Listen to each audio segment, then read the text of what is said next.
Hello दोस्तों, नमस्कार। स्वागत है माइंड स्टडी में। कक्षा 10 प्री बोर्ड साइंस का पेपर चलिए आपको हल करा रहे हैं। कक्षा 10 विज्ञान। चलिए देखते हैं। पहला क्वेश्चन है पीएच स्केल की परास क्या है, तो इसका राइट आंसर 0 से 14। दूसरा है कार्बन की संयोजकता क्या होती है, तो इसका राइट आंसर 4। थर्ड है मंडलीव के आवर्त नियम के अनुसार तत्वों को आवर्त तालिका में व्यवस्थित किया गया क्रम है बढ़ते हुए परमाणु द्रव्यमान के आधार पर। एक अशुशक्ति में कितने वाट होते हैं, 746। नेक्स्ट है चुंबकीय क्षेत्र रेखाएं होती हैं, इसका बंद वक्र होगा। सिरके में कौन सा अम्ल होता है, एस्टिक अम्ल होता है। गोली दर्पण की फोकस दूरी उसकी वक्रता त्रिज्या की आधी होती है। नेक्स्ट है एक आदर्श मीटर का प्रतिरोध 0 होता है। चौथा विद्युत धारा को यांत्रिक ऊर्जा बदलने वाला यंत्र विद्युत मोटर कहलाता है। ओजोन परत को हानि पहुंचाने वाला रसायन है CFC यानी क्लोरोफ्लोरोकार्बन। नेक्स्ट है रासायनिक अभिक्रिया में भाग लेने वाले पदार्थ को क्या कहते हैं, अभिकारक। चींटी के डंक में कौन सा अम्ल होता है, मेथेनोइक अम्ल या फार्मिक अम्ल कह सकते हैं। आनुवांशिकता का जनक किसे कहा जाता है, मेंडल को। समतल दर्पण की फोकस दूरी कितनी होती है, अनंत। पौधे अपना भोजन किस प्रक्रिया द्वारा बनाते हैं, प्रकाश संश्लेषण। सही जोड़ी देख लें। पित्तरस का राइट आंसर वसा, ट्रिप्सिन का प्रोटीन, यकृत का यूरिया का निर्माण, स्वपोषी भोजन पौधे, परपोषी भोजन हिरण। धावन सोडा का उपयोग बेकिंग सोडा का ये आप क्वेश्चन है, ये आपके पास पेपर भी होगा। चलिए इसका सलूशन दिखाते हैं। ये राइट आंसर है इसके, यहाँ से भी स्क्रीनशॉट लेके कर सकते हैं। ये दूसरा का आंसर है, ये तीसरा के अभिकारक मेथेनोइक अम्ल, ग्रेगर जॉन मंडल, अनंत, प्रकाश संश्लेषण। चौथे का हो गया वसा या पित्ताशय, प्रोटीन, यूरिया का निर्माण, पौधे, हिरण। नेक्स्ट क्वेश्चन है ये, चलिए ये क्वेश्चन 5वां है। धावन सोडा के 2 उपयोग हैं। तो इसका पहला नंबर, इसका उपयोग कांच, साबुन एवं कागज उद्योगों में होता है। दूसरा इसका उपयोग घरों में साफ सफाई के लिए होता है। नेक्स्ट 6वां क्वेश्चन है, ये इसका राइट आंसर इसे आप देख सकते हैं, समजाती श्रेणी कहलाता है। ये इसका स्क्रीनशॉट लेके कर सकते हैं। नेक्स्ट है हीरा और ग्रेफाइट में प्रकृति में हीरा और ग्रेफाइट किस रूप में पाए जाते हैं, तो हीरा और ग्रेफाइट प्रकृति में कार्बन के मुक्त अवस्था में पाए जाते हैं। नेक्स्ट है न्यूलैंड के अष्टक नियम की सीमाएं क्या हैं, तो ये सीमाएं देख सकते हैं कि इसकी निम्नलिखित सीमाएं हैं। पहला क्या है, अष्टक का सिद्धांत केवल कैल्शियम तक ही लागू होता था, क्योंकि कैल्शियम के बाद प्रत्येक 8वें तत्व तो गए पहले परमाणु तत्व में नहीं मिलता है। न्यूलैंड ने कल्पना की थी कि प्रकृति में केवल 56 तत्व उपस्थित हैं, लेकिन और भविष्य में कोई अन्य तत्व नहीं मिलेगा। नेक्स्ट है 9वां का अथवा अमीबा में द्विखंडन विधि, तो इसे देख सकते हैं। इसकी प्रक्रिया का आरेख दिया हुआ। पहला शुरुआत में क्या होता है, स्यूडोपोडिया को वापस ले लिया जाता है और शरीर गोल हो जाता है। दूसरा है नाभिक साइटोप्लाज्म के विभाजन के बाद अनुवांशिक रूप से विभाजित होता है। थर्ड, मुख्य शरीर में विखंडन के बिंदु पर एक कुंड या कसना विकसित होता है। चौथा, कुंड संकीर्ण हो जाता है और अंत में 2 अनुजात कोशिकाएं बनाती हैं। नेक्स्ट 10वां गुणसूत्र किसे कहते हैं, कोशिकाओं के केंद्रक में स्थित धागे नुमा पतली संरचनाएं जिनका अनुवांशिक पदार्थ DNA कोशिका द्रव्य में स्वतंत्र रूप में न रहकर केंद्रक में कुछ विशिष्ट संरचनाओं के रूप में व्यवस्थित होता है, तो वो गुणसूत्र कहलाते हैं। आकाश का रंग नीला क्यों होता है, 11th नंबर का। जब सूर्य से आने वाला प्रकाश पृथ्वी के वातावरण में प्रवेश करता है तो वातावरण के कणों से टकराकर इधर उधर बिखर जाता है, लेकिन वातावरण के कण जो श्वेत प्रकाश के नीले रंग को परिवर्तित कर देते हैं, इसी कारण आकाश का रंग नीला दिखाई देता है। नेक्स्ट क्वेश्चन है फ्यूज तार किसे कहते हैं, तो फ्यूज तार में क्या है, विद्युत परिपथ को लघु पथन तथा अतिभारण से होने वाली हानि से बचाने के लिए विद्युतमय तार के श्रेणी क्रम में एक उच्च प्रतिरोध तथा कम गलनांक का तार जोड़ा जाता है, जिसे फ्यूज तार कहते हैं। जब कभी भी फ्यूज तार से अत्यधिक मात्रा में धारा प्रवाहित होती है तो फ्यूज तार गर्म होकर टूट जाता है तथा विद्युत लाइन में धारा प्रवाह रुक जाता है। नेक्स्ट है 14 का अथवा उत्कृष्ट गैसों को पृथक समूहों में क्यों रखा गया है, इसका आंसर है उत्कृष्ट गैसों को अलग समूह में रखा गया है क्योंकि ये रासायनिक रूप से अक्रिय होती हैं। सभी उत्कृष्ट गैसों के बाह्यतम कोश पूर्णतः भरे होते हैं तथा इनके गुणों में समानताएं पाई जाती हैं। नेक्स्ट ऑक्सी और अनॉक्सी श्वसन में अंतर, इसे आप स्क्रीनशॉट लेके लिख लेंगे।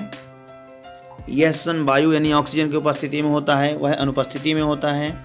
यह क्रिया कोशिका द्रव्य माइटोकॉन्ड्रिया में घटित एवं पूर्ण होती है। यह केवल कोशिका द्रव्य में घटित एवं पूर्ण होती है। इस क्रिया में ग्लूकोज का पूर्ण अपचयन होता है, इस क्रिया में ग्लूकोज का अपूर्ण अपचयन होता है। इस क्रिया में CO2 MH2O उत्पन्न होते हैं, इस क्रिया में CO2 अल्कोहल उत्पन्न होते हैं। इस श्वसन में बहुत अधिक ऊर्जा मोचित होती है, इस श्वसन में वायवीय श्वसन की अपेक्षा बहुत कम होती है। नेक्स्ट है किसी चालक का प्रतिरोध किन किन कारकों पर निर्भर करता है, तो इसका राइट आंसर है उसकी लंबाई यानी कि R is proportional to L। Second है उसके अनुप्रस्थ काट का क्षेत्रफल। थर्ड है चालक पदार्थ की प्रकृति। 17वें नंबर का क्वेश्चन क्या है, फ्लेमिंग के बाएं हाथ का नियम। तो इसका राइट आंसर है, इस नियम के अनुसार जब हम बाएं हाथ के अंगूठे, मध्यिका तथा तर्जनी को एक दूसरे से लंबवत व्यवस्थित करते हैं तो तर्जनी यानी कि चुंबकीय क्षेत्र की दिशा मध्यिका चालक में प्रवाहित विद्युत धारा की दिशा दर्शाता है। तो अंगूठा चालक तार पर लगने वाले बल की दिशा को व्यक्त करता है। नेक्स्ट है 18 का अथवा। खाद्य श्रृंखला एवं खाद्य जाल में अंतर है। तो ये इसे आप स्क्रीनशॉट करके लिख सकते हैं। यह एक सरल प्रकार की संरचना है जिसमें ऊर्जा का स्थानांतरण एवं एक जीव से दूसरे जीव में होता है। खाद्य जाल एक जटिल संरचना है। विभिन्न पारिस्थितिक तंत्र में खाद्य श्रृंखलाएं परस्पर मिलकर खाद्य जाल बनाती हैं। इसमें ऊर्जा का प्रवाह एक ही दिशा में होता है। इसमें ऊर्जा का प्रवाह एक दिशा में होते हुए कई पथों से होकर गुजरता है। खाद्य श्रृंखला में सामान्यतः जीवों की संख्या कम होती है। एक सरल खाद्य जाल में जीवों की संख्या अपेक्षाकृत अधिक होती है। इसमें उत्पादक, उपभोक्ता तथा अपघटनकर्ता के जीव संबंधी कड़ी के रूप में होते हैं। इसमें उत्पादक, उपभोक्ता और अपघटनकर्ता के बीच संबंध जाल के रूप में होते हैं। हरे पौधे, टिड्डा, मेढक, सर्प, बाज, इसका भी चार्ट आप बना लेंगे। नेक्स्ट है श्वसन को ऊष्माक्षेपीय अभिक्रिया क्यों कहते हैं। श्वसन को ऊष्माक्षेपीय अभिक्रिया दो कारणों से कहा जाता है, क्योंकि ग्लूकोज हमारी कोशिकाओं में उपस्थित ऑक्सीजन से संयोग करके CO2 और जल बनाता है। सेकंड है इसका, इस अभिक्रिया में ऊष्मा ऊर्जा विमुक्त होती है। अभिक्रिया इस प्रकार होती है, लिखा हुआ C6H12O6 एक्वस सोल्यूशन में होगा प्लस 6O2 एक्वस सोल्यूशन में होगा, तो बनता 6CO2 aqueous plus 6H2O plus ऊष्मा निकलती है। 20 का अथवा। वास्तविक तथा आभासी प्रतिबिंब में अंतर। ये वास्तविक और आभासी प्रतिबिंब है, इसे लिख लेंगे। किसी बिंदु स्रोत से निकली हुई किरण पुंज परावर्तन या अपवर्तन के बाद जिस बिंदु पर मिलती है उसे वास्तविक प्रतिबिंब कहते हैं।